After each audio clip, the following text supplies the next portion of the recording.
Port Sylvan was not merely a city, it was a mood, a fictional East Coast harbor town that perpetually smelled of salt, diesel, and the iron grip of old money.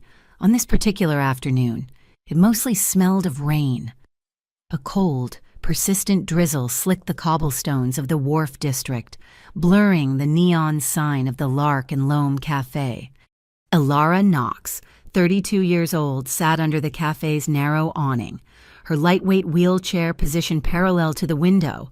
Her reflection showed a woman with a strong jaw and eyes that were tired of fighting, a UX designer and a single mother. Her phone was still warm in her hand, the screen dark. The last message, however, was imprinted on her mind, glowing like a fresh wound. "So sorry, something urgent came up." It was the third urgent thing this month from 3 different men. Ilara knew the real reason.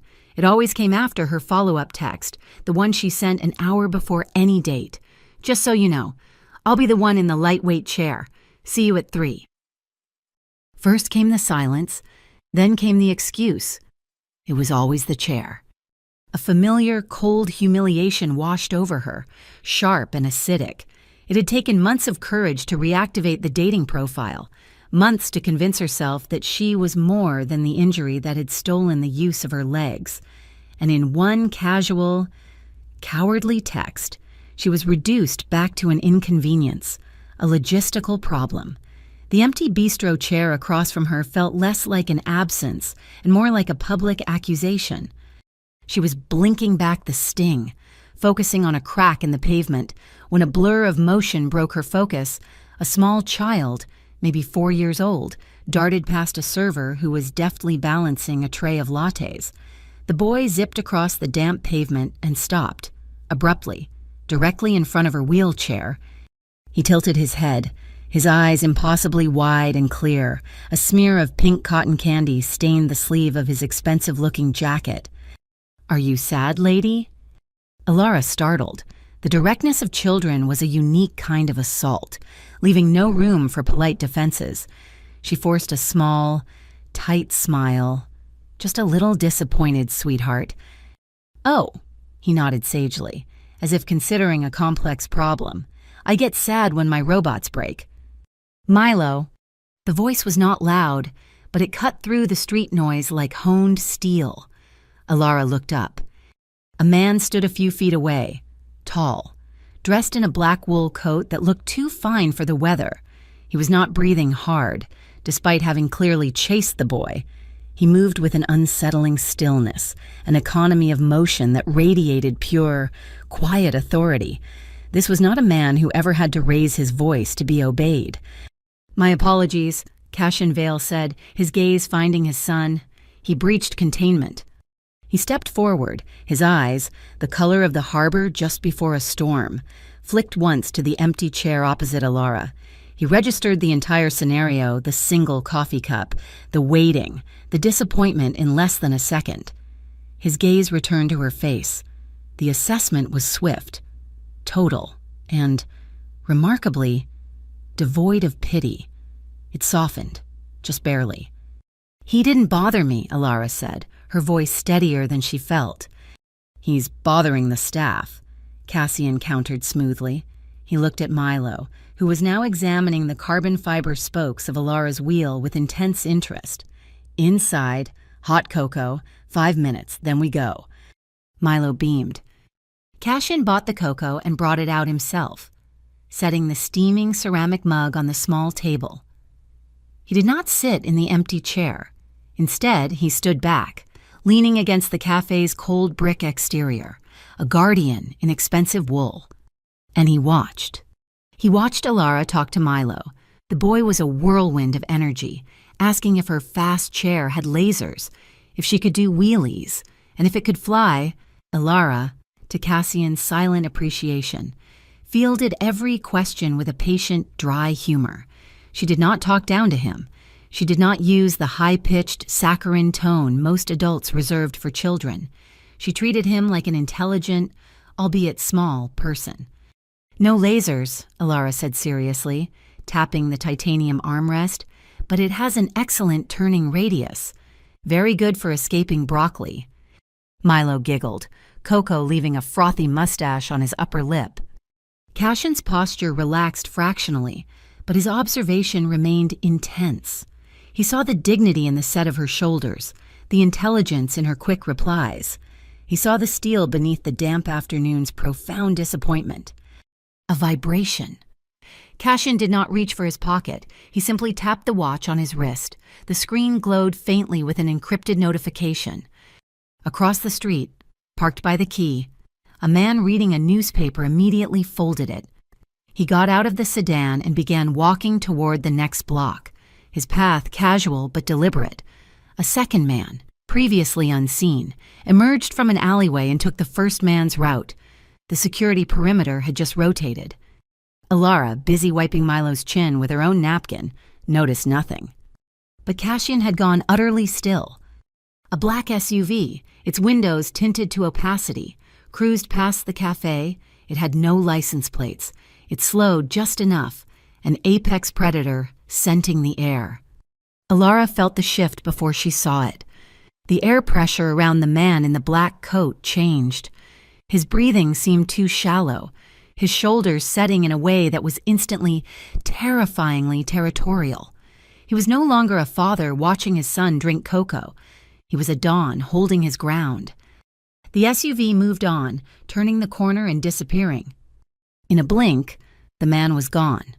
The relaxed father returned, pushing off the wall with a smile meant only for Alara. It was a practiced, disarming neutralization of a threat she had not even seen. "Time's up, soldier," Cassion said to Milo. "Ah," Milo protested, but he drained the mug obediently. He fumbled in his jacket pocket and pulled out a small, shiny robot sticker. He pressed it firmly onto the back of Alara's hand. "To protect you," Milo announced. Alara looked at the small, metallic sticker, a strange tightness forming in her chest. Cassian stepped closer, retrieving the empty mug. His voice was low, meant only for her over the hiss of the rain. "You were treated rudely this afternoon." It was not a question. It was a statement of fact. Alara's chin lifted. "I'm fine." "I'm sure you are," he said, his gaze holding hers, refusing to let her hide. "But incivility leaves a bad taste. Could I perhaps redeem Port Sylvan's heart? A proper cup of tea. Somewhere civilized. Somewhere they don't cancel." Alara searched his face. He was offering a lifeline, but it felt weighted, heavy as harbor iron, yet the humiliation of the afternoon still stung. This man, this powerful stranger, had seen her at a moment of profound vulnerability and had not looked away, nor had he offered the simpering, pathetic kindness she despised. "One condition," Alara said, her voice firm. "No pity. I'm not a project." Cassion Vale's eyes crinkled slightly at the corners. It was not quite a smile, but it was warmer.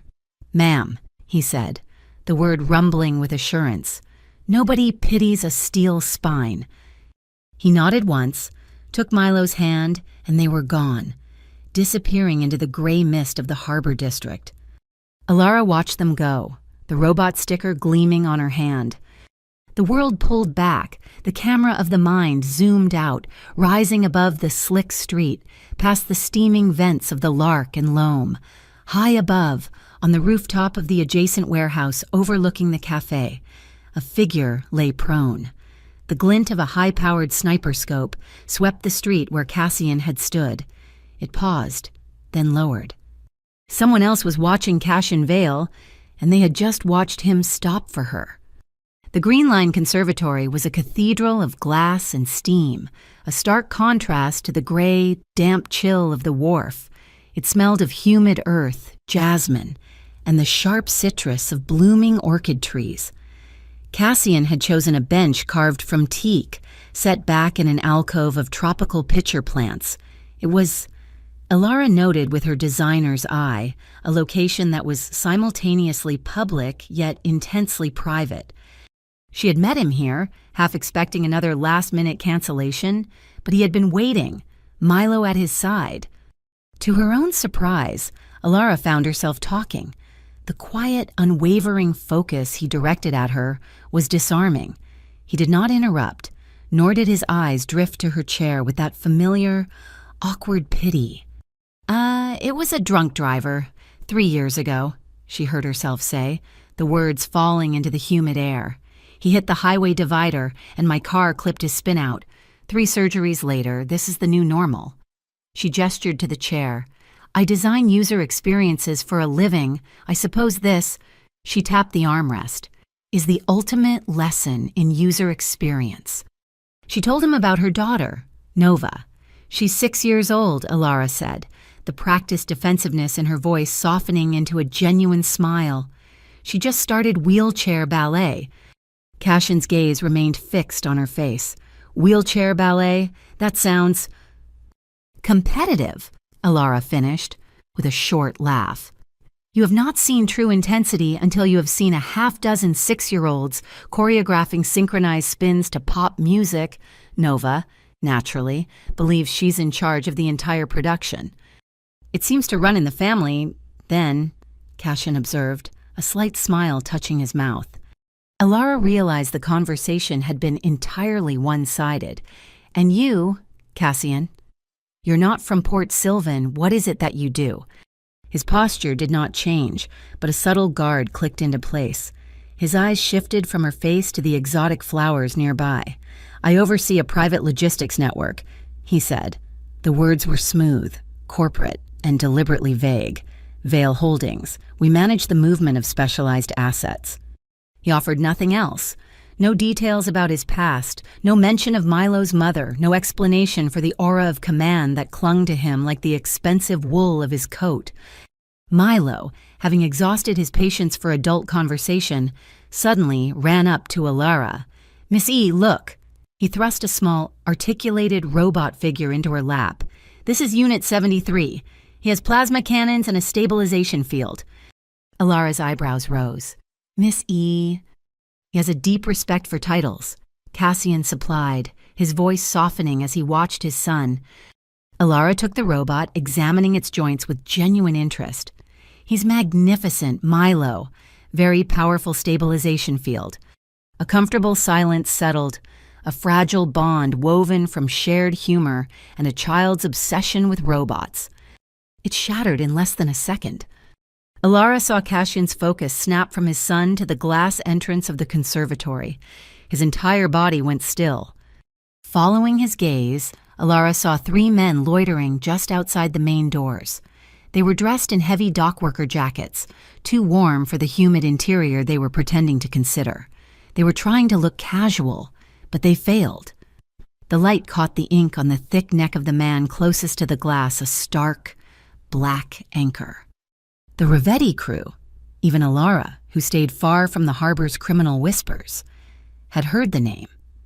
The air pressure changed. A man Alara had barely registered, a quiet visitor examining a nearby display of ferns, straightened up. He put one hand to his ear, his body subtly angling to position himself between Cassian's bench and the entrance. Cassian stood, the movement fluid and absolute. The relaxed father was gone. In his place stood the man from the rainy street, the one who breathed authority. "Milo," he said, his voice low and calm, "we are leaving." "But I didn't show her the rocket pack," Milo protested. "Now." The command was not up for debate. Milo immediately went to his father's side.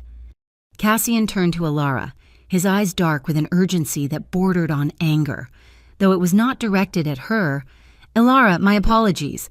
A sudden logistics issue." He reached into the inner pocket of his coat. For a wild moment, Alara thought he might be reaching for a weapon. Instead, he produced a thick, cream-colored card. "This is an inadequate apology," he said, pressing the heavy invitation into her hand. "But please, it is a fundraiser for the Meridian Relief Trust, this Saturday, 8 o'clock. He did not wait for her answer, with his hand firmly on Milo's shoulder, and the fern watcher now walking 2 paces behind them. Cassian moved toward a secondary exit, vanishing behind a wall of tropical foliage. Alara's apartment at Gannett Pier was her fortress, a small, functional space where everything was built to her level. It was her safe harbor, overlooking the churning gray water of the Sound. She was reheating pasta, the heavy invitation resting on the counter, when her phone buzzed with an unknown number. She balanced the phone on her shoulder, stirring the sauce. "Hello?" A voice answered. Female, smooth and chillingly calm. "Ilara Knox, stay away from Vale. You are swimming in water far too deep for your chair." The line clicked dead. Ilara's hand froze. The pasta spoon clattered against the pot. It was not the vague threat that frightened her. It was the absolute lack of emotion, and the specific, cruel mention of her chair. "Who was that, Mom?" Nova wheeled herself into the kitchen, her own chair a custom-painted, vibrant purple. At 6, she had mastered the art of the silent approach. "Wrong number, baby," Ilara said, her voice sounding unnaturally high to her own ears. Nova tilted her head, her expression uncannily perceptive. "Was it the man in black, the one you told me about, the one with the little boy?" "No, sweetheart, just a sales call." "You're smiling with your eyes," Nova announced, as if diagnosing a symptom. "You do that when you solve a hard design problem, or when you're nervous. You like him." Ilara had no reply. Later that night, long after Nova was asleep, Ilara sat at her workstation. The invitation was for an event at Auric Hall. It was one of the most opulent, historic landmarks in Port Sylvan, and, as Ilara knew from bitter experience, one of the most notoriously inaccessible.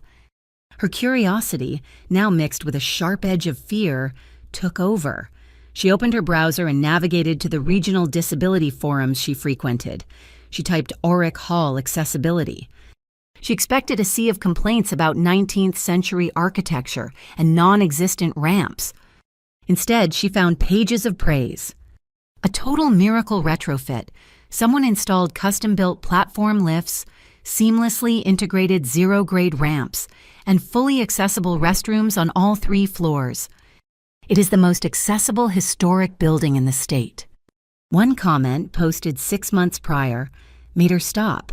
Heard the whole project was funded anonymously by the Vale Foundation. They did it quietly.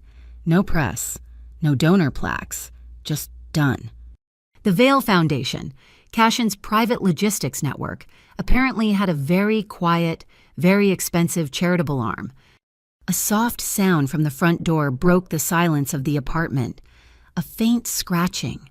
Then the soft thump of paper hitting the welcome mat. Ilara wheeled herself to the door. A plain, 9x12 manila envelope had been pushed underneath it. She pulled the deadbolt and retrieved it. It was damp from the night air. No address. No stamp. Her fingers, suddenly numb, fumbled with the clasp. Inside was a single, high-gloss photograph. It was her and Cassian, from that afternoon, at the conservatory. The shot was taken from a distance. Through the glass and the foliage, they were captured in that one moment of shared laughter. Ilara holding the robot, Cassian watching her, and Milo beaming between them. It was a moment of impossible, unguarded warmth. She turned the photo over. There was no note, only a stamp, pressed in stark, official red ink. Property of AIB, Atlantic Integrity Bureau. Ilara's breath caught in her throat. The men with anchor tattoos, the cold, threatening phone call. And now this. An agency she'd never heard of. Seemingly invented, yet disturbingly official. Cassian Vale was not just a reclusive philanthropist. He was a man with 2 distinct faces, one who funded accessibility ramps in secret, and one who attracted the attention of spies and criminals. And she, Ilara Knox, was now inextricably in the picture with him. Auric Hall was not just a building. It was a statement of Port Sylvan's oldest, hardest money. The air hummed with the sound of live jazz, the clink of crystal, and the scent of hothouse flowers. Marble columns soared to a gilded ceiling, and pearls gleamed on the necks of the city's elite. The light was the color of old gold. Ilara had navigated the entrance using the seamless, discreet platform lift, her anxiety warring with her pride. Nova, seated in her lap for the crowded entrance, wore a soft white dress with shimmering silver threads, looking like a small, fierce star. Cassian found them near the grand staircase, and he was not in a tuxedo, but a perfectly tailored dark suit that seemed to absorb the light around him. Beside him, Milo held the hand of a woman with sharp, intelligent eyes and a calm, capable demeanor, Ray, the nanny. "Miss E. Nova," Milo chirped, running forward to compare the silver threads on Nova's dress to the chrome on his toy robot. Cassian's eyes met Alara's over the children's heads. He offered his arm, not to her, but as a gesture toward the room. "Alara, Nova, you both look magnificent." He introduced Ray, who nodded with a brief, professional smile. After a moment, Ray gently steered both Milo and Nova toward a quieter alcove where a magician was performing for the children. Then Cassian turned back to Alara. He did not ask. He simply stated, his voice pitched just for her, "The air is better on the balcony. Will you join me?" He placed his hand lightly on the back of her chair. The gesture was proprietary, public, and undeniable. As they moved through the crowd, a wave of whispers followed them, a subtle shift in the room's energy. Faces turned, conversations paused. "Is that Dawn Vale with her? Who is she?" On the balcony, the city glittered below them, a web of lights against the black velvet of the harbor. The cold air was a relief. "This is a long way from the Lark and Loam," Alara said, gripping the cool metal of her armrests. "It is only a different kind of jungle," Cassian replied, standing beside her. A man approached, his hand outstretched, a politician's smile fixed on his face. He was silver-haired, impeccably dressed. "Cassian, a wonderful event. The Trust is grateful for your support." "Director Druve," Cassian said, his voice smooth as glass. He took the man's hand. "Always a pleasure to support Port Sylvan's finest." The man, Director Callix Druve of the Meridian Crime Authority, held Cassian's gaze just a fraction too long. Their smiles were identical, polished, sharp, and utterly devoid of warmth.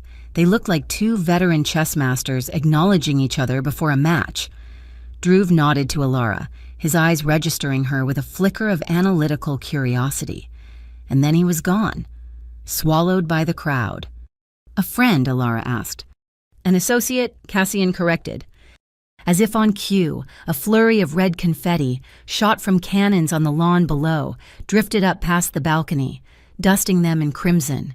It was theatrical, beautiful, and slightly unreal. Cassian watched the red flakes settle on the stone railing. "My wife," he said, his voice suddenly quiet, stripped of its command. She loved moments like this, theatrical nonsense. Alara held her breath, stunned by the sudden vulnerability. "She passed away 2 years ago," he continued, his gaze distant. "A long illness, the doctors, they could not stop it." He turned his gaze back to Alara, and the raw honesty in his eyes struck her. "Milo is all I have left of her. He's the single most fragile thing in my world. Alara, the only part of my life that cannot be negotiated." Before she could find a word, a soft electronic beep sounded. It was not his phone. It was from the woman, Ray, who had discreetly positioned herself near the balcony doors. She tapped her watch, her expression flat, and subtly shook her head. The perimeter had been breached. Cassian's posture changed instantly. The vulnerability vanished, replaced by the man from the conservatory. He leaned in, his voice a low, urgent whisper against her ear. "We must leave the balcony, now!" He guided her back inside, his pace swift. As they passed the entrance to a smaller art gallery, Alara overheard 2 men in dark suits, their heads bent close together. "No, cannot be delayed," one was saying, his voice a gravelly whisper. "The shipment arrives tonight at slip 17. Vale will have to choose, the MCA or the crew." Cassian did not slow, his hand firmly on her chair, steering her toward the main ballroom. The jazz trio had just shifted to a slow, bluesy ballad. The dance floor was filling. He stopped, turning her chair to face him. The frantic energy of the last few moments seemed to drain away. leaving a pocket of intense calm just between the two of them. "Alara," he said, his voice a low rumble. "I am not exactly equipped for this part," she said, while gesturing to the dancers, a nervous laugh catching in her throat. "Neither am I," Cassian said. He held out his hand, not to her, but palm up, an invitation. "But I find I do not want to be standing on the sidelines. May I have this dance?" Her heart hammered. She placed her hand in his. His grip was warm, strong, and instantly steadying. He did not try to pull her from her chair. He did not attempt some awkward, pitying embrace. Instead, he rested his other hand on the upholstered back of her chair, near her shoulder. He drew a slow breath and stepped forward, his body close, his eyes locked on hers. He began to move, not in wide circles, but in a slow, gentle rhythm, guiding her chair with him. He led, she followed, the wheels rolling silently over the polished floor. They were a single unit, moving in time with the music. It was more intimate than any dance she had ever known.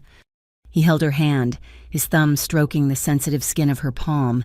His gaze never wavered. She could feel the heat radiating from his body, smell the faint, clean scent of wool and something uniquely him. Her breath hitched, synchronizing with his. The world dissolved. There was only the music, the warmth of his hand, and the absolute, consuming focus of his stare. It was a promise, a question, and a confession. All without a single word. Her fingers tightened around his. A silent, thrilling current passed between them. A pure, PG-13 jolt of connection that was all about the spark, not the flame. The spell shattered. The golden lights of the hall flickered once, twice, and then went dark, plunging the ballroom into emergency lighting. The music died in a discordant electronic whine. A massive LED screen above the stage, previously showing images of the charity's work, lit up. In stark, white block letters, a message appeared. "Port Sylvan does not tolerate false saints."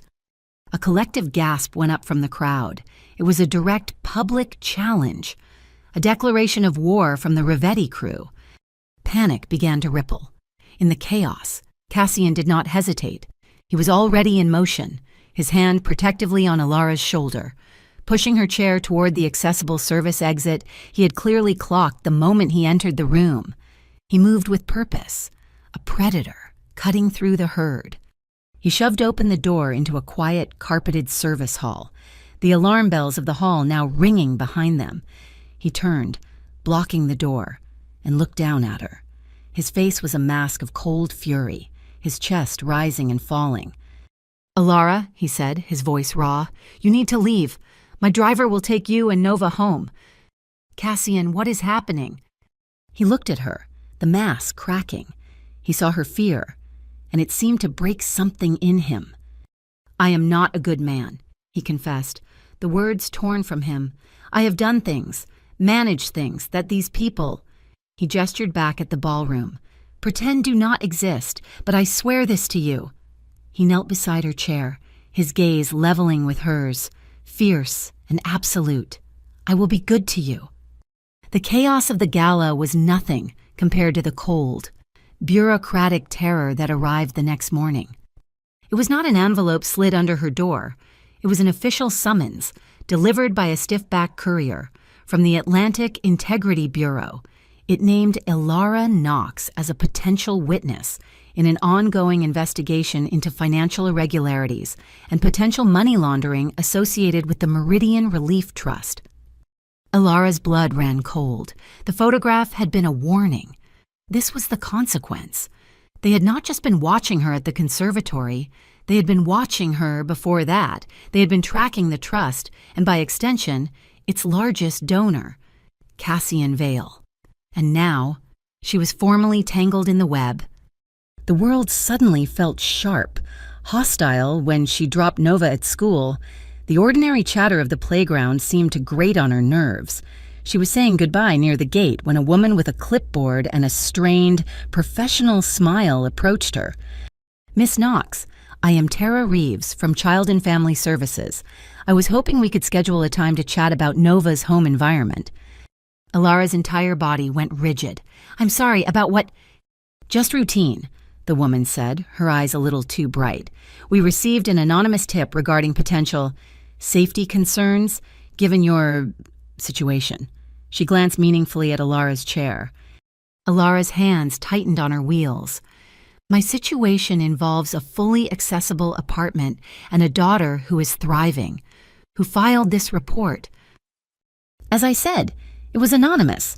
The woman replied, unfazed. As she shifted her clipboard, the lapel of her blazer caught the morning light. Pinned to it was a small, enamel pin.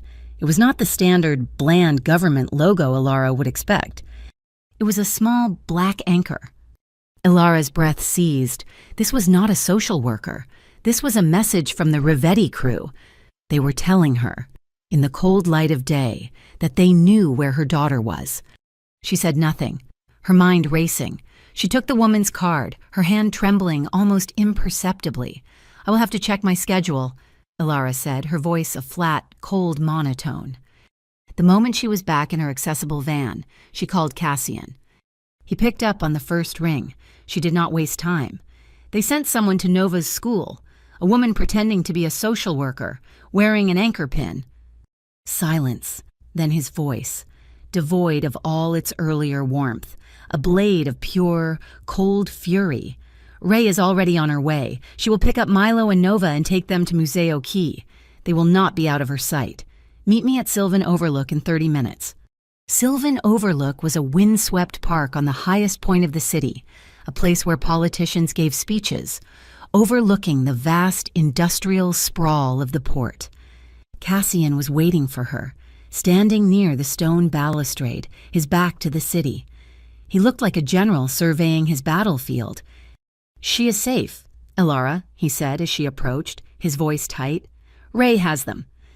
For how long? Alara shot back, her voice shaking with a rage that eclipsed her fear. What did you drag us into? Cassian AIB summons. Threats at my daughter's school. Who are you? He turned to face her. The mask of the polished, reclusive philanthropist was gone. His face was hard, his eyes bleak.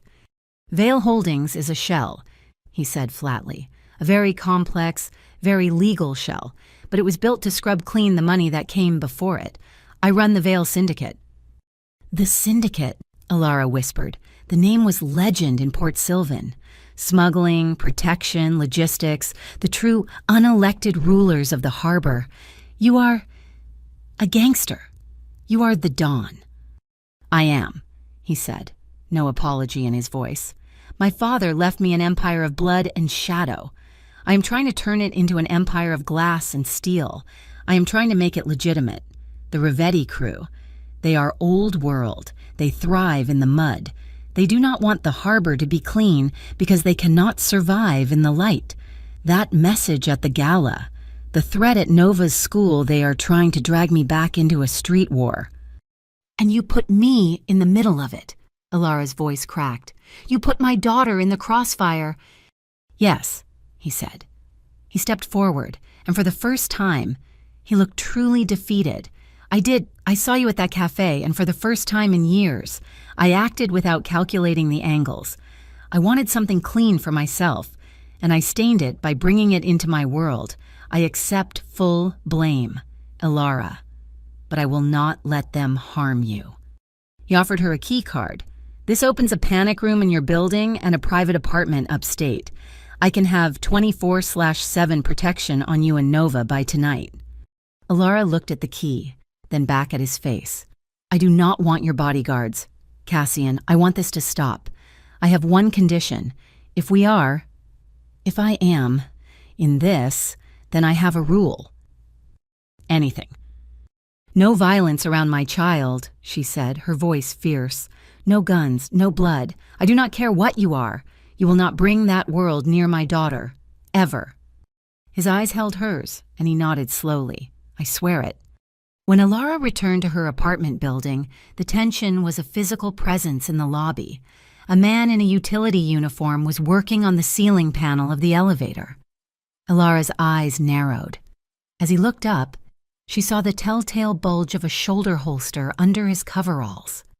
Before she could even react, Ray appeared, stepping out of the stairwell.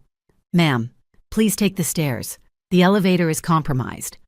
The utility worker saw Ray, saw Alara, and his eyes widened. He scrambled for his tools, but Ray was already speaking into her wrist. "Meridian Crime Authority, lobby elevator, active." The man bolted, shoving past them and out the front door. Ray calmly knelt by the open panel, her movements economical and precise.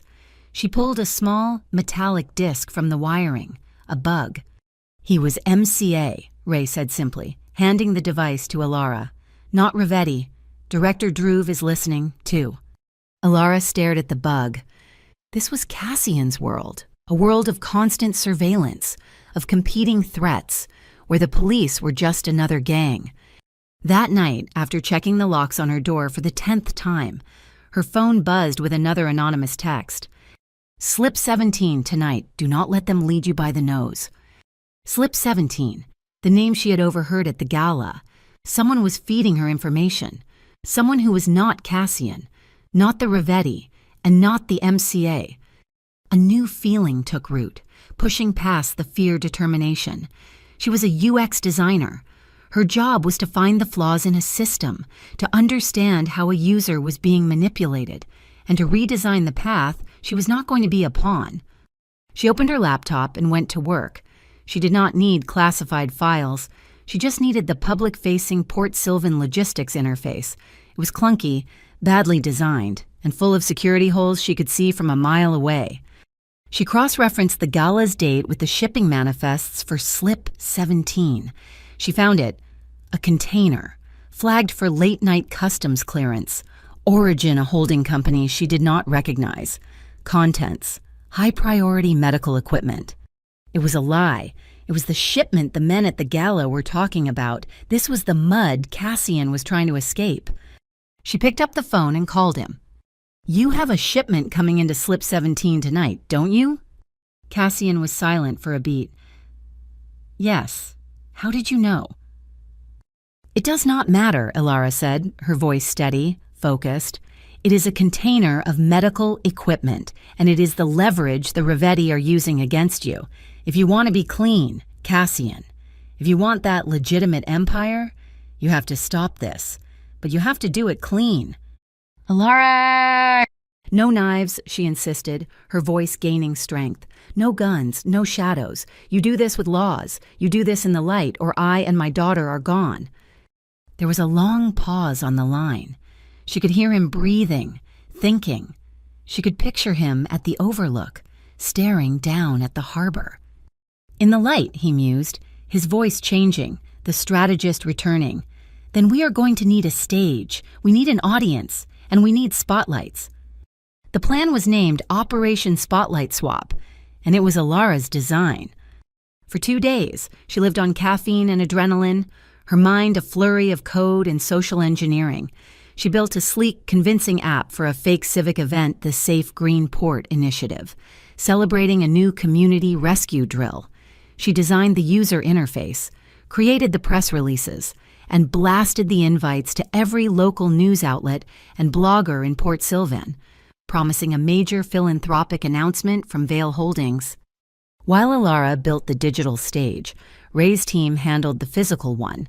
They were ghosts, installing high-definition, legally placed cameras on the rooftops of the warehouses surrounding Slip 17, citing security upgrades for the new civic-minded Vale Foundation.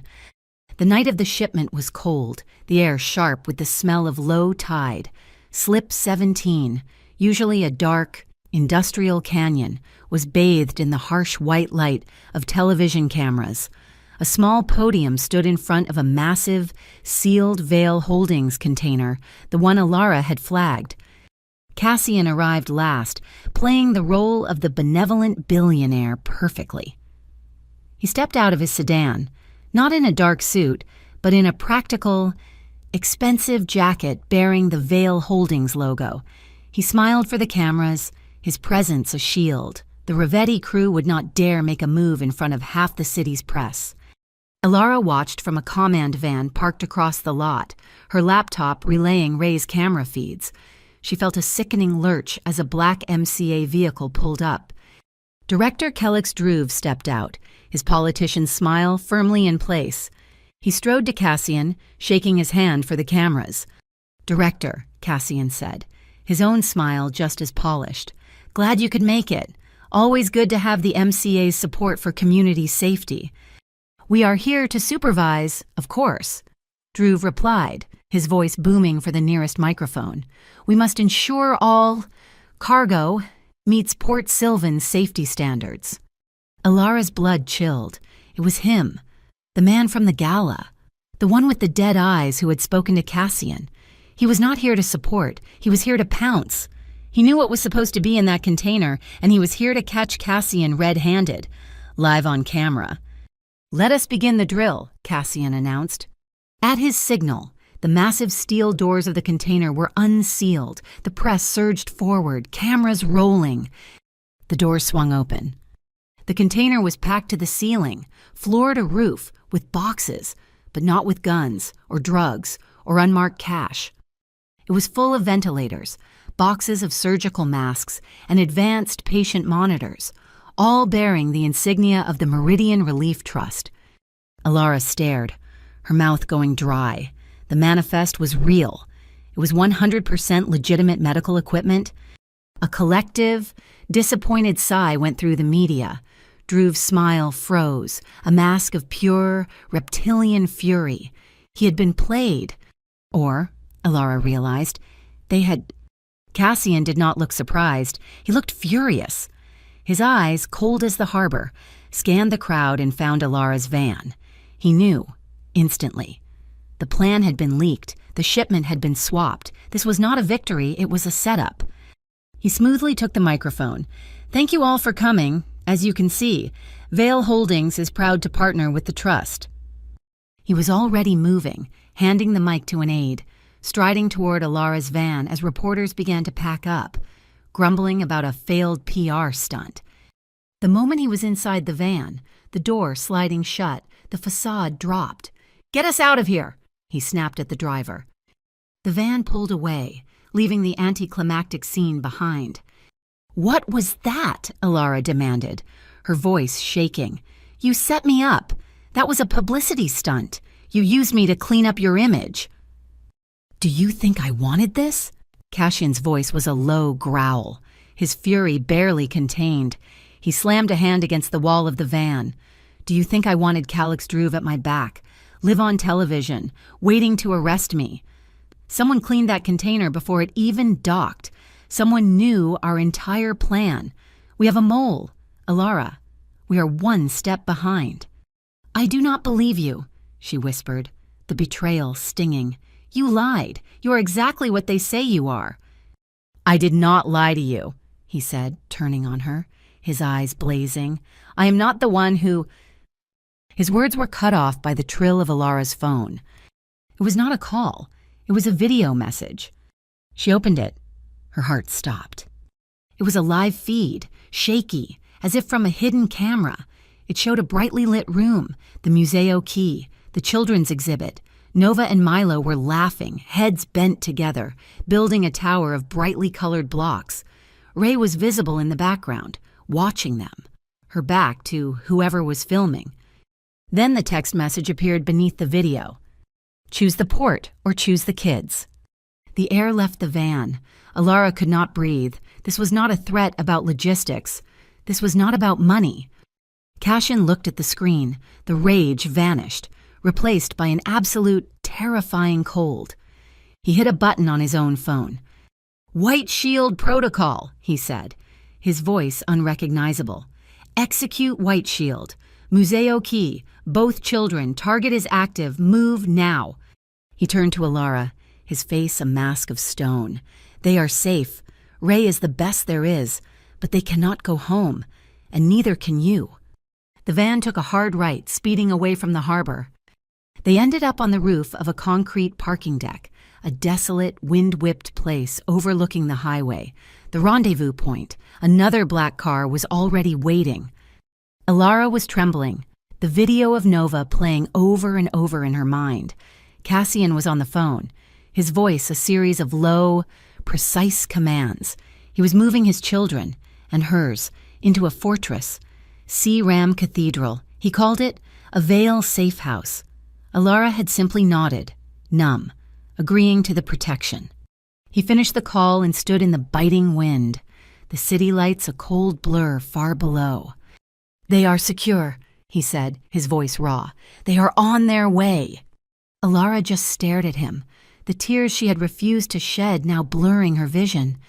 "This is your world," she whispered. The words choked. "This is what you promised would not touch her." He came to her, kneeling in front of her chair, heedless of the oil-stained concrete. He looked broken. "I know, and I failed. I'm so scared, Cassian." "I know." He reached out, not to kiss her, but just to touch her face, his thumb brushing away a tear. His hand was shaking. The sight of this powerful, controlled man, trembling, undid her. She leaned forward, and he met her halfway. It was not a dance. It was a collision. It was not gentle. It was desperate. A raw, frantic claiming in the cold night air. His mouth was firm, his lips chapped by the wind, and he tasted of salt and fear. It was the first time she had truly felt him, the solid, living man beneath the armor of the dawn. His hands came up, not to her body, but to grip the sides of her chair, holding her, anchoring them both. It was a kiss of shared terror and a desperate promise. Alara's hands found his shoulders, her fingers digging into the thick wool of his coat, holding on as if the wind might tear them apart. He pulled back, just an inch, his breathing ragged, matching hers. He pressed his forehead against hers. Their breath mingled in a white cloud in the cold. "I will not let them win, Alara," he whispered, his voice thick. "I will keep you safe, both of you." She shivered, closing her eyes, feeling the solid press of his forehead against hers. It was the only solid thing in a world that had just dissolved into shadow. The Ram Cathedral was not a church. It was a reinforced concrete bunker disguised as a luxury penthouse, its windows overlooking the darkest, most turbulent stretch of the Port Sylvan Sound. It was Cassian's true fortress, and it was where Nova and Milo were now sleeping, watched over by two of Ray's trusted team. Alara, however, could not rest. Her mind, trained to see patterns and parse data, was on fire. The failed heist at Slip 17 was not just a leak, it was a performance. She sat at a secure workstation, pulling the high-definition footage Ray's team had captured. She was not looking at the container. She was looking at the periphery, at the crowd, the reflections, the people who should not have been there. And she found it. In the smoke glass window of a parked broadcast van, she caught a reflection. Director Culix Druve. Just seconds before he approached Cassian, he was not alone. He was in a brief, heated conversation with a man in a dockworker's jacket. The man turned, and the camera's zoom caught the glint of metal from his earlobe. A small, black anchor. Druve was not just watching the Rivetti crew, he was talking to them. "Cassian," she said, her voice quiet in the sterile, silent room. He was across the room, staring into the dark water. He came to her side. She pointed to the screen. "Your associate at the MCA is on the Rivetti payroll." Cassian's expression did not change, but a muscle in his jaw tightened. "It makes sense now," Alara continued, her mind connecting the nodes. "The AIB envelope. It arrived at my apartment less than 24 hours after we met at the conservatory. That is not an investigation. That is a message. Druve knew I was with you. He used his assets inside the AIB to send me a warning or to flag me as a pawn." Cassian was silent for a long moment. "I pay him," he said, the admission tasting like ash. "The syndicate has paid the MCA harbor stabilization fees for a decade. It was my father's arrangement. I continued it." "You bribed the police." "I pay them to keep the peace," he corrected, his voice hard. "To keep the Rivetti and their guns off the streets and contained to the old slips. I pay for orders. But Druve, he has gotten greedy. He wants more than money. He wants control of the harbor. He's using the Rivetti to bleed me, to force me into a war so he can swoop in and seize the entire network. Why? Alara asked. Why this hatred between you and the Rivetti? This feels personal. It was Ray who answered. She had entered silently, carrying a tray with 2 cups of tea. It is Miss Knox, she said, her voice low. The Don's wife, Isabella. Her illness required a specialized pharmaceutical, the Rivetti crew. They ran a counterfeit operation. They flooded the regional supply chain with placebos. By the time the doctors realized her medication was ineffective, it was too late.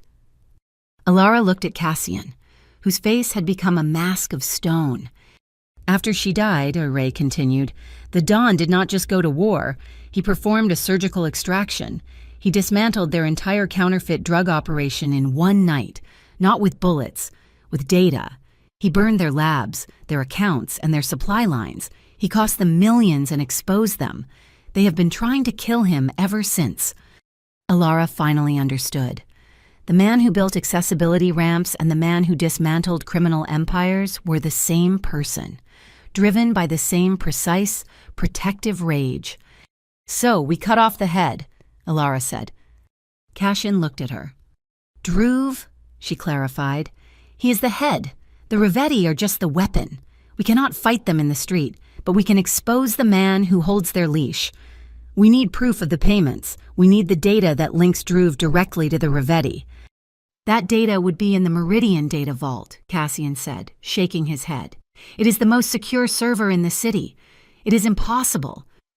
Nothing is impossible, Alara countered, her designer's mind already seeing the architecture. It is just a system. It has flaws. You just need the right user. Alara, no. This is not a web interface. This is a fortress. It is too dangerous. And what we are doing now is not, she shot back, her voice rising. Hiding in a bunker while our children are hunted. You want to live a clean life, Cassian. You want to be the man who builds things in the light. Then you have to get your hands dirty with intelligence today to wash them clean forever. His eyes searched hers, seeing the same steel he had seen at the café. No violence, and he said, just data, she agreed. We use the law. We use technology. We do this my way. He nodded. A slow, final decision. I have a team. They call themselves Blue Mist. They are specialists in digital infiltration. They will get you inside. Hours later, the tension was a living thing. The plan was set for the following night, for a few, brief hours. Ray declared Alara's Lantern apartment building sanitized and secure. They needed a semblance of normalcy, a place to breathe before the plunge. In the familiar quiet of her own kitchen, Alara found herself chopping vegetables while Cassian, looking profoundly out of place, measured pasta into a pot. They moved around each other, a strange domesticity settling over them.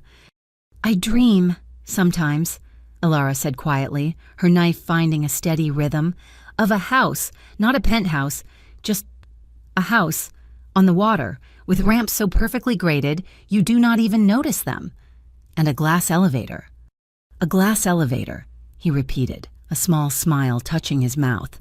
He looked at her, his eyes tracing the line of her scar, the one that ran from her temple to her jaw, a faint silver map of the accident. He reached out, his finger tracing it, a touch so light it was barely there. I see it. She looked at her own hands, at the calluses from her wheels. We all have scars, Cassian. Mine are just better hidden, he said. They ate in silence, the unspoken trust between them solidifying, a shared future feeling, for the first time, possible. As they were clearing the plates, Alara's phone, now a secure, encrypted device provided by Ray, buzzed on the counter. A new text from an unknown number. You think you know him. You think he is your savior. Do not trust Vale. He is the one who killed your husband. Alara's hand froze. The plate she was holding slipped, striking the granite counter with a sharp crack. Alara, what is it? She could not speak. Husband, it was a word she had buried. A life she had walled off. It was not just her legs the accident had taken. Harlan Cole, a colleague, a brief. whirlwind marriage that had crumbled under the weight of her injury. He had not been able to handle the new normal. He had left, vanished. His paperwork filed from a foreign country, disappeared. But the text did not say left, it said killed. She looked up at Cassian, the man she had just cooked with, the man she had just kissed on a rooftop, the man whose team was about to break into a police vault for her. And she saw, for the first time, a stranger. The broken plate was a spiderweb of cracks on the granite. Alara's hand was shaking so badly she could barely hold the phone. "Harlan Cole," she said, the name feeling like grit in her mouth. "My husband, the man who disappeared after my accident. The message says you killed him." Cassian's face was unreadable. He did not move, did not deny. He simply watched her, his gaze intense, analytical. "Show me." She handed him the phone. He read the message, his expression hardening. "This is a lie," he said, his voice flat. "How do I know that?" she whispered, the foundation of their newfound trust fracturing. "You are the dawn. You make problems disappear." "Not like this," he said. He walked to the workstation and tapped the secure keyboard. "Ray, run a deep archive search. Harlan Cole, cross-reference MCA, Rivetti, and all financial consultation contracts from 3 years ago, now." They stood in agonizing silence, the only sound the faint hum of the server. Alara's heart hammered, caught between the man she was beginning to trust and the ghost of the man who had abandoned her. The results populated the screen. Cassian turned it so she could see. Harlan Cole's name was there, not on a syndicate hit list. It was on a Vale Holdings consultancy ledger. "He consulted for me." Alara was bewildered. "No," Cassian said, pointing to a different column. "He consulted for the MCA. He was on their payroll, analyzing harbor logistics, and..." He clicked another file, a bank transfer. "He was also receiving payments from a shell company, one I recognize. It is a Rivetti front." The truth was a cold, ugly thing. Harlan had not just abandoned her. He had been dirty. "Yes, he was a middleman," Cassian said, his voice low. "He was feeding MCA data to the Rivetti, or vice versa. He was playing both sides." "But he disappeared," Alara said. "He is dead." "The message says I killed him," Cassian pointed out. "But the Rivetti, or Druve, had just as much reason, or... He's not dead at all. He just became a very wealthy ghost. This message, Alara..." He turned to her, his eyes urgent. "It is not an accusation, it is a threat. They are trying to break us apart just before the operation.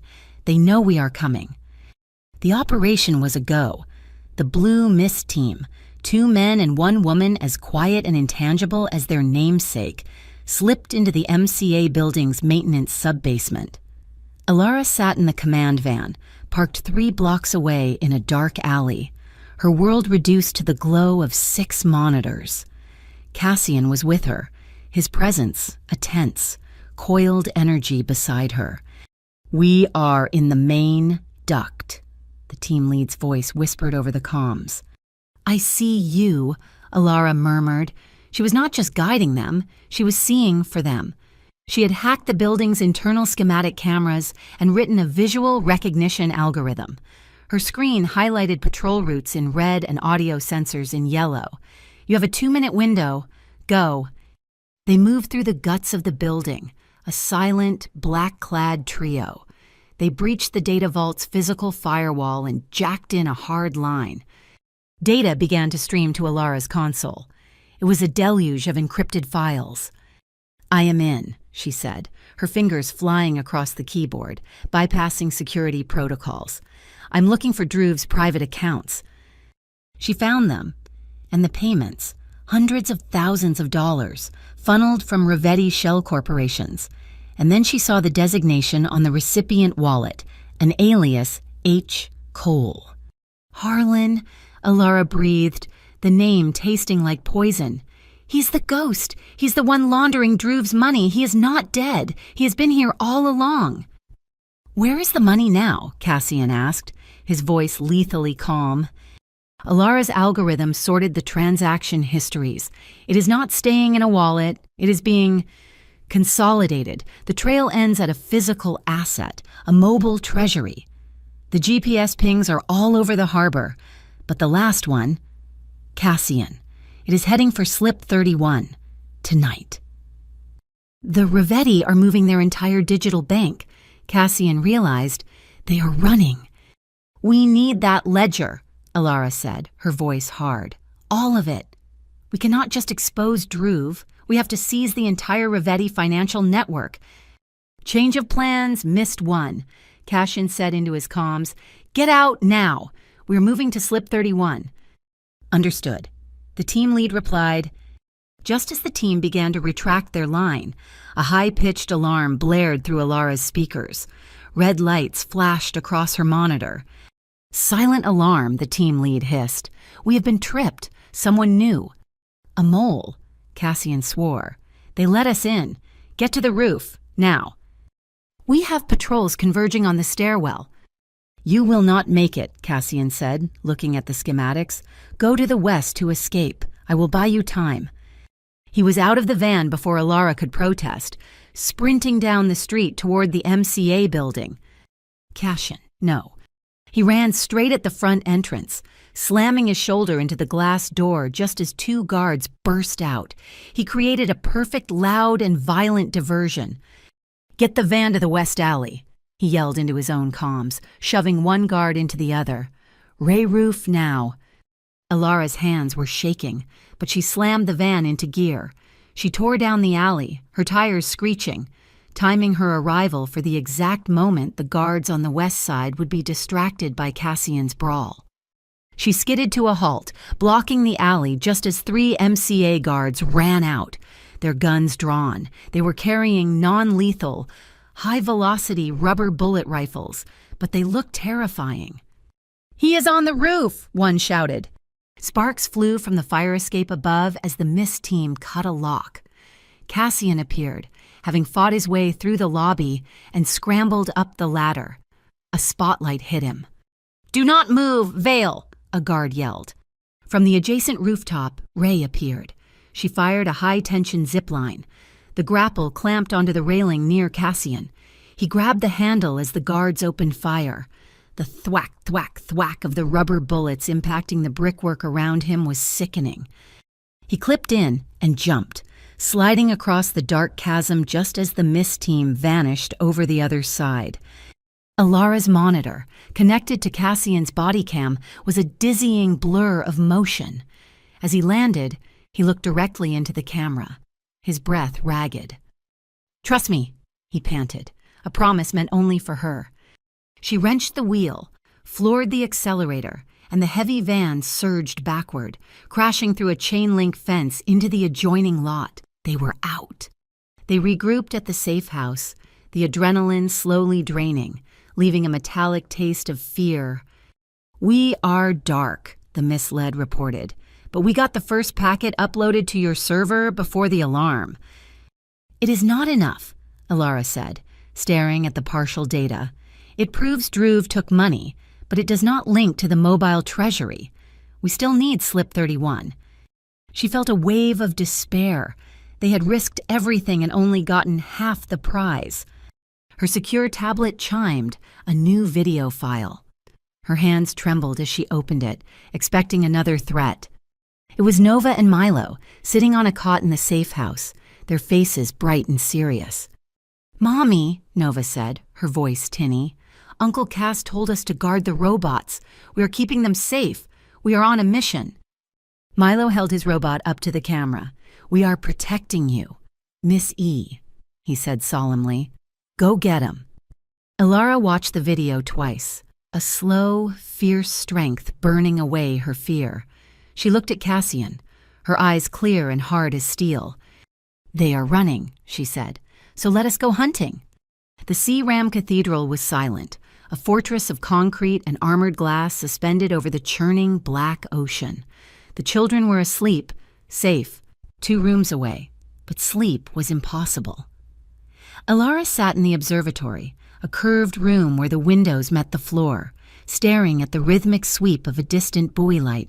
It painted her face in green, then black, then green again. Cassian stood behind her, his reflection a dark shape in the glass. "I have spent my entire life building walls," he said, his voice low, breaking the silence. "Fortresses like this one, to protect my assets, my territory, my son. I never intended to bring anyone inside them, especially not someone who was already fighting her own war." He moved to stand beside her, looking out at the water, not at her. "I did not know what this feeling was, at first. At the cafe, I thought it was admiration. At the gala, I thought it was a desire. On the parking deck, I knew it was fear. Fear of losing something I had no right to hold." He turned, his gaze finding hers in the dim light. He knelt just as he had on the parking deck, bringing his eyes level with hers.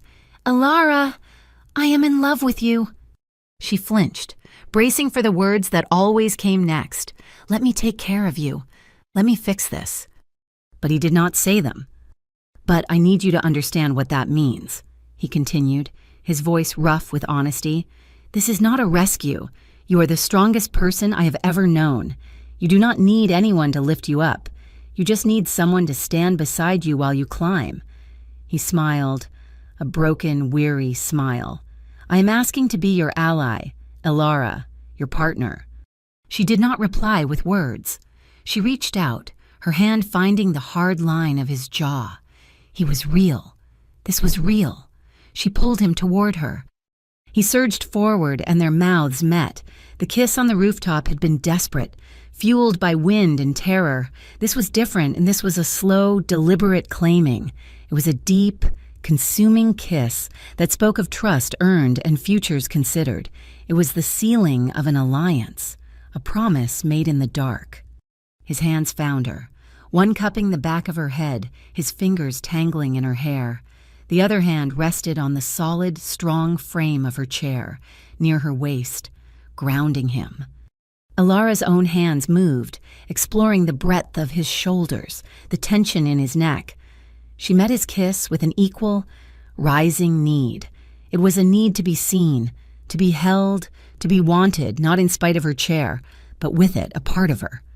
He broke the kiss only to press his forehead to hers, his breathing ragged, matching hers.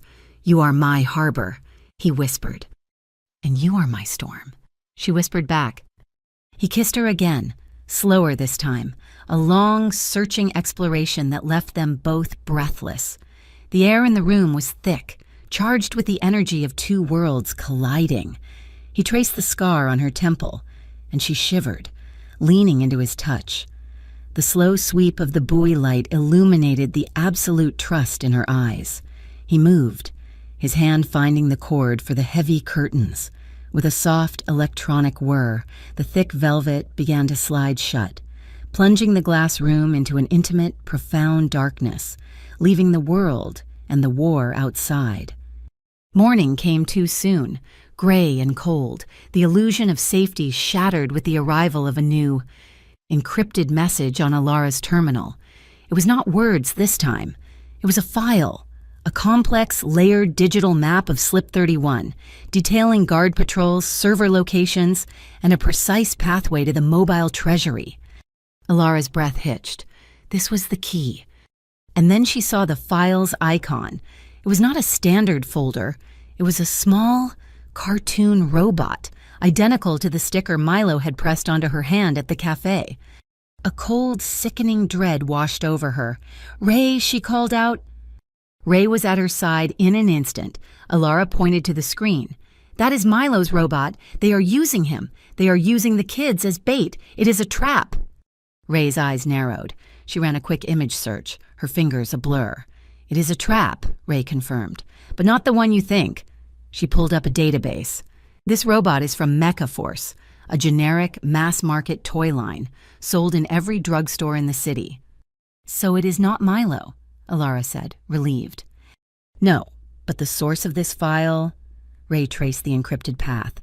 "It is a deep-level MCA. It is routed through the same dead-drop servers used by their confidential informants, the same ones Harlan used." The air left the room. "Harlan," Alara whispered.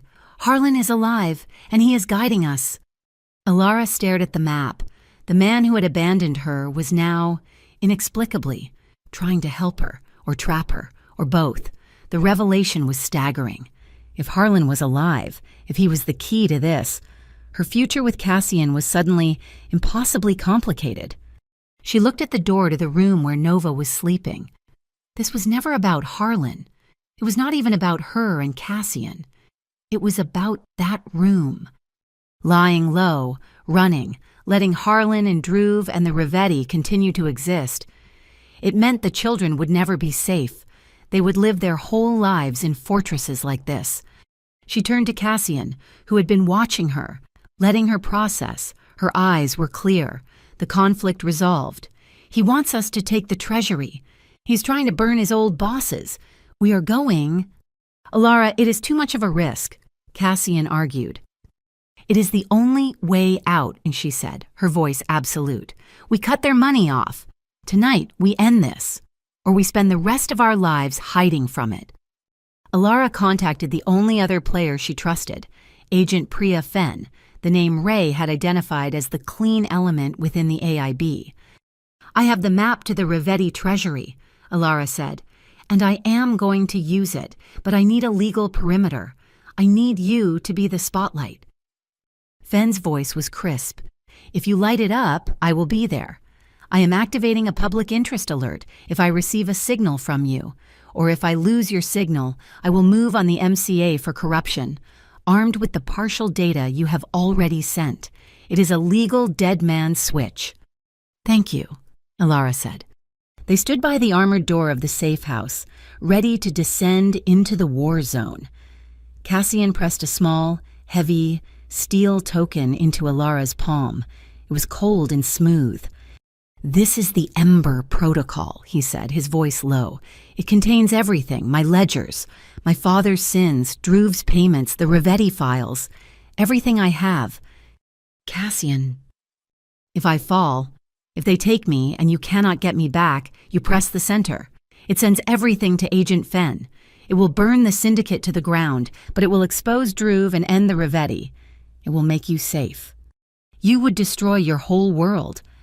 "It is not my world anymore," he said, his eyes on her. "You and the children are—" Alara curled her fingers around the token. It was the ultimate act of trust. He was giving her the weapon that could destroy him. They looked at each other, the man who ruled the shadows and the woman who designed the light. Cassian reached out. Alara took his hand. Together, they stepped out of the fortress and into the night. The trust between them was the only armor they had left. Slip 31 was a graveyard of rusted cranes and forgotten cargo, the perfect place for a midnight transaction. Under the harsh glare of portable floodlights, a team of Rivetti men, dressed in black, were loading a reinforced, mobile server rack their digital treasury onto an armored truck. And watching them, his arms crossed, was Director Calix Druve. He was not here as a cop, he was here as a supervisor, ensuring his assets were secure. 2 blocks away, in the command van, Alara watched it all through the thermal lens of a mini drone, no bigger than her hand. "He is here," she whispered, her voice tight. "Druve is overseeing it himself." "Then, let us give him an audience."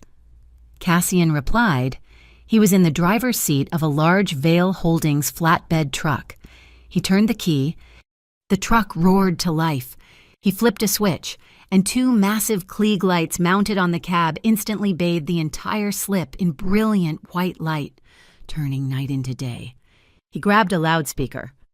"Vale Holdings is proud to announce," his voice boomed, echoing off the containers, "an emergency, immediate donation of free medical supplies to the dock workers of Port Sylvan. All are welcome." Heads turned. In the nearby tenement blocks, lights flicked on. Dock workers, drawn by the commotion and the promise of free goods, began to emerge. The local press, already sniffing around the harbor after the Slip 17 debacle, pointed their cameras toward the light. The trap was set. The stage was lit. "Now, Ray," Cassian ordered. From the roof of the warehouse opposite the server, a dark shape rappelled down the wall.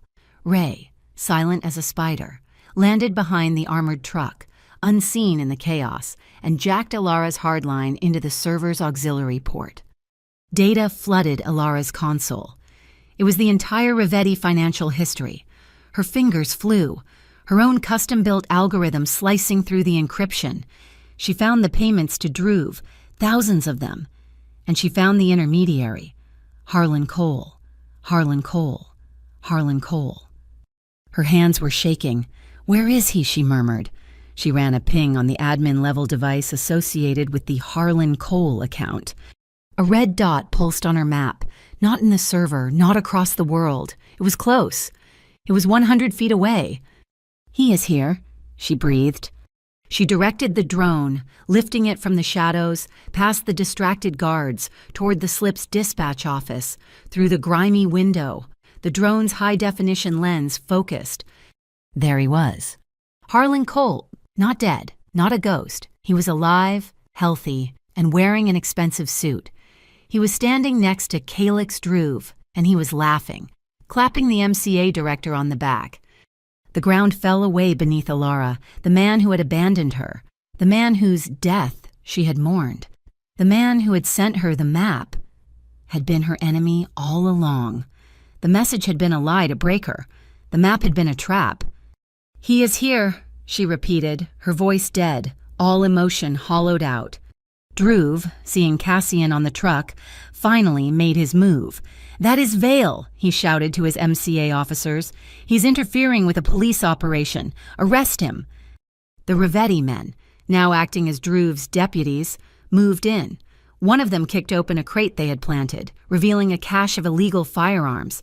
"He is armed. He is armed." They raised their weapons, preparing to gun Cassian down in what would be ruled a justifiable shooting. "No," Alara said, her voice a snarl. She slammed her fist onto a macro key. "You do not win." She initiated the arc light.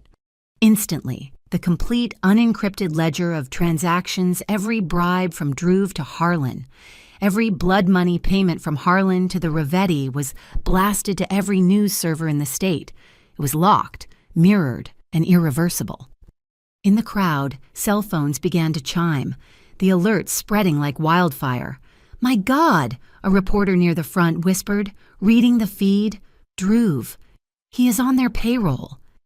The crowd erupted. Squealing tires announced the arrival of new players. 3 black vehicles, sirens silent, cut off the exit.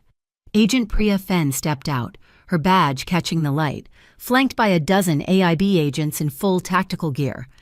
"Atlantic Integrity Bureau." Fenn's voice cut through the chaos. "This is a federal investigation. All MCA personnel are ordered to stand down now."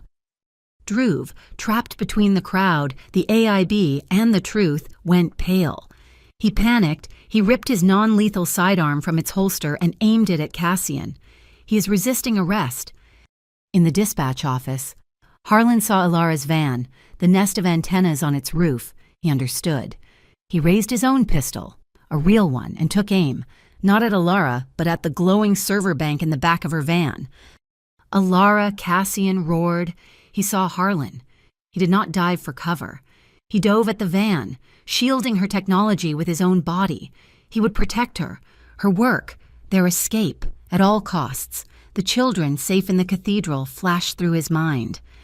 A deafening, deep blare of a ship's horn split the air. It was Alara. She had triggered it in the same instant. Her drone, which had been hovering directly above Druve and Harlan, opened its small cargo bay. A cloud of fine, gray-blue powder rained down, dusting their heads and hands. "What is this filth?" Druve sputtered, batting at the air. Alara hit one final key. The drone's high-intensity, ultraviolet spotlight flared to life, pinning Druve and Harlan in a circle of ghostly purple light. The powder on their hands, the hands that had counted the dirty money and keyed the dirty ledgers, flared a brilliant, sickening, undeniable green. Every camera, every cell phone, every AIB body cam in the slip captured it. The proof was visible, damning, and irrefutable. Druve screamed, a sound of pure, cornered rage, blinded by the light. You think this is a win?" He shoved his sidearm away and ripped a folded document from his breast pocket, waving it like a white flag. "I have a warrant," he shrieked at Agent Fenn, "signed by a federal judge 2 hours ago for the arrest of Cassian Vale on charges of domestic terrorism and racketeering." A stunned silence fell. Agent Fenn looked at the warrant. It was legitimate. The knot tightened. Alara could only watch, her hand clutching the useless Ember token, as 2 of Fenn's AIB agents, their faces grim, stepped past the glowing, contaminated Druve. They walked up to Cassian, who stood tall, his face an unreadable mask of iron. They placed him in handcuffs. The climax froze, the victory, the data, the confession. All of it turned to ash as Alara watched the man she loved, the Don who had tried to get clean, being led away in chains. Alara watched the steel cuffs lock around Cassian's wrists. She saw the triumphant, venomous sneer on Druve's face. The warrant was legal. The trap, sprung by Harlan, had worked. Cassian had been caught in the gray area between his past and his future. But Cassian had planned for this. He had given her the Ember token. He had trusted her to burn his empire down if it meant keeping her safe. Her hand, steady as a surgeon's, held the token. She looked at Druve, at the agents, at the flashing lights. She would not let this be the end. She pressed the center.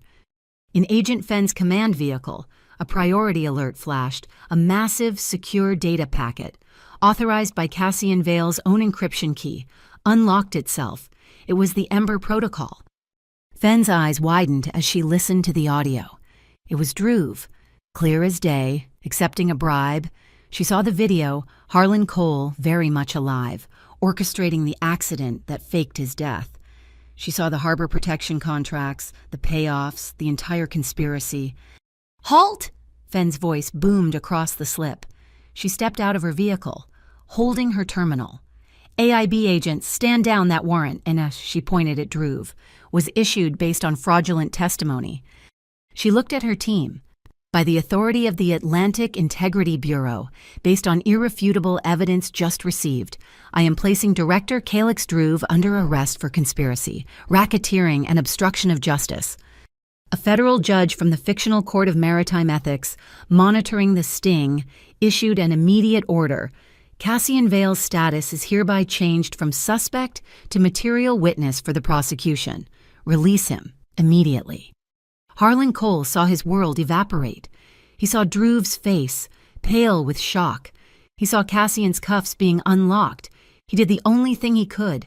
He ran. He sprinted for the dark water between the containers. Alara was already moving. She saw his escape route. Her hand gripped the joystick of her chair, and she slammed it forward. The high-torque electric motor whined, and she shot across the damp pavement, her chair a blur of motion. She cut him off, her chair skidding sideways, blocking his path to the shadows. He stumbled, turning back, confused. He turned right into Ray, who had dropped silently from the warehouse roof. Ray's movements were fluid. She did not use a weapon. She used a simple, non-lethal electro-shock baton. A sharp, high-pitched zit sounded. Harlan seized, his muscles locking, and he crumpled to the ground, unconscious. It was a bloodless, precise, and profoundly anticlimactic takedown. The watching dock workers, realizing what had happened, began to cheer. Cassian rubbed his wrists where the cuffs had been. He ignored Druve, who was now in handcuffs, screaming threats. He ignored the AIB agents rounding up the shell-shocked Rivetti members. He walked straight to Alara, his eyes never leaving her face. He stood before her, the man who had just watched his entire past go up in flames. "You chose the light," he said, his voice raw. Alara looked up at the man who had trusted her with the matches. "The light," she replied, her voice steady, "needs someone to stand as a windbreak." The fall of the Rivetti crew was swift, with their digital treasuries seized and their MCA protection gone. Their accounts were frozen. They dissolved in less than a day. The Meridian Crime Authority was placed under federal receivership, and Drew's arrest led to a cascade of indictments. The Vale Syndicate was next. True to his word, Cassian met with the newly formed Harbor Accountability Board, a civilian oversight committee. He did not hide. He signed the transfer agreements. The syndicate's logistical assets, its ships and warehouses, were all legally transferred to the Sylvan Civic Network, a new, legitimate public-private partnership, monitored by Agent Fenn. Cassian Vale, Dawn of the Harbor, had officially retired. Weeks later, the storm had passed. In Alara's apartment at Gannett Pier, the familiar sound of rain tapped against the windows. He stood behind her chair, both of them watching the lights of the newly reorganized harbor.